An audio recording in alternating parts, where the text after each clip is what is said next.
12 ज्योतिर्लिंगों में से 8वां ज्योतिर्लिंग त्रयंबकेश्वर ज्योतिर्लिंग है, जो महाराष्ट्र के नासिक जिले में स्थित है। यही ब्रह्मगिरी पर्वत से गोदावरी नदी बहती है।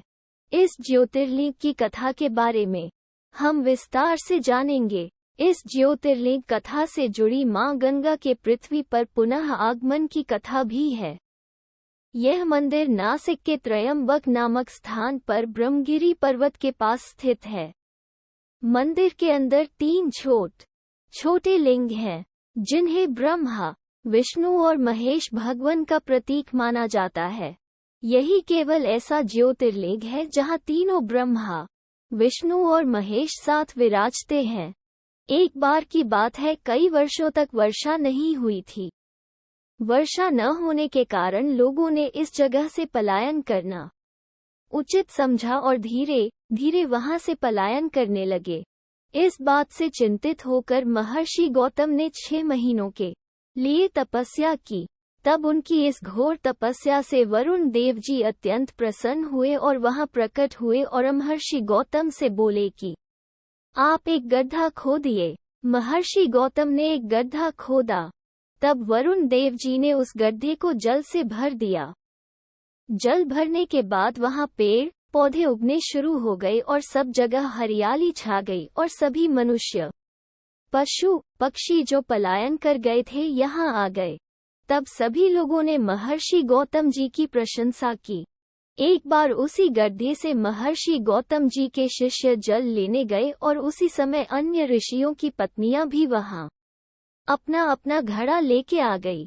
महर्षि गौतम जी के शिष्य और ऋषियों की पत्नियां आपस में झगड़ने लगे कि पहले जल हम लेंगे।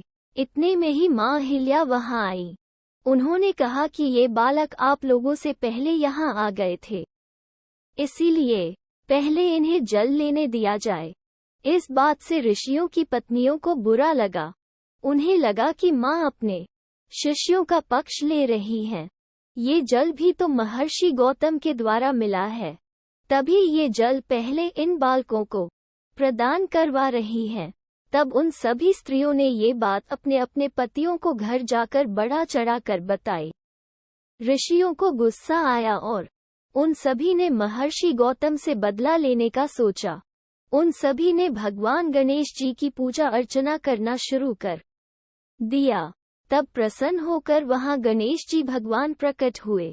उन सभी ऋषियों ने महर्षि गौतम को नीचा दिखाने के लिए भगवान गणेश जी से सहायता मांगी। तब गणेश जी ने कहा कि ऐसे महर्षि के साथ ऐसा व्यवहार करना उचित नहीं है। उन्होंने ही तो आप सभी को जल प्रदान करवाया है।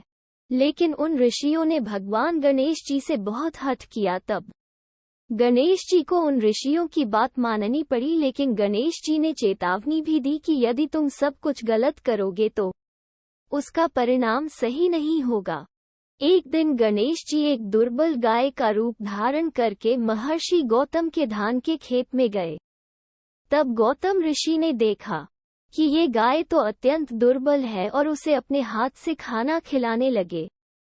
जैसे ही धन के तिनके का स्पर्श हुआ, वो गाय जमीन पर गिर पड़ी और उसकी तुरंत मृत्यु हो गई। वहां छुपे हुए अन्य ऋषि व उनकी पत्नियां सब देख रहे थे और गाय की मृत्यु होने पर वे सब तुरंत बाहर निकल आए। वे सब महर्षि पर आरोप लगाने लगे कि तुम्हारे कारण गाय मर गई, तुम ही इसके हत्यारे हो। वे सब बोले कि जब तक तुम यहाँ रहोगे तब तक पितृगण और अग्निदेव हमारे हवन को ग्रहण नहीं करेंगे। तुम एक गौ हत्यारे हो, तुम्हें अपने परिवार के साथ कहीं और जाकर रहना चाहिए। तब महर्षि गौतम त्रयंबक से दूर चले गए और कहीं आश्रम बनाकर रहने लगे। यहाँ भी ऋषि उन्हें बहुत परेशान करने लगे और पूजा, हवन, यज्ञ आदि करने से रोकने लगे। तब गौतम जी ने गौहत्या शुद्धि के लिए सबसे प्रार्थना की। तब उन ऋषियों ने कहा कि यदि तुम अपने पाप को प्रकट करते हुए 3 बार पृथ्वी की परिक्रमा करते हो, फिर यहीं वापस आकर 1 महीने तक व्रत करते हो, फिर उसके बाद ब्रह्मगिरी पर्वत की 100 बार परिक्रमा करते हो, तभी उसके बाद ही तुम्हारी शुद्धि होगी। या फिर यहाँ गंगा जी का जल लाकर उसी से स्नान करो और 1 करोड़ पार्थिव लिंग बनाकर महादेव शिव जी की आराधना करो। फिर इसके बाद गंगा में स्नान करके ब्रह्मागिरि पर्वत की 11 बार परिक्रमा करो।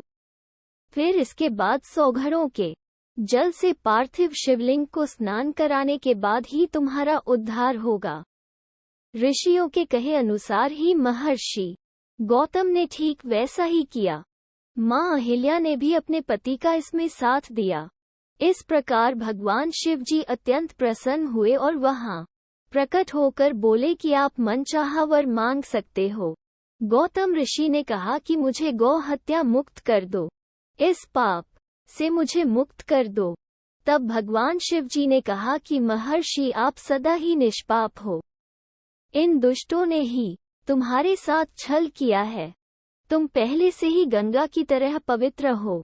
उन पापियों का कभी उद्धार नहीं होगा क्योंकि उन सब ने मिलकर आपके साथ छल किया है। तब महर्षि ऋषि ने कहा कि यदि ऐसा ये ऋषि न करते तो मुझे आपके दर्शन भी कभी न होते। यदि आप मुझसे प्रसन्न हैं तो मुझे मां गंगा प्रदान कीजिए। तब शिव जी ने मां गंगा को धरती पर फिर से अवतरित होने को कहा।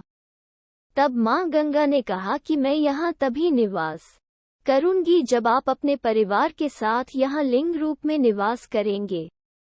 तब शिव जी ने कहा तथास्तु। देवतागण बोले कि जब जब बृहस्पति सिंह राशि में प्रवेश करेंगे तब सभी देवगण यहाँ पधारेंगे। इस प्रकार वहाँ मां गंगा गोदावरी रूप में विख्यात है और शिव जी वहाँ त्र्यंबकेश्वर ज्योतिर्लिंग नाम से विराजमान है।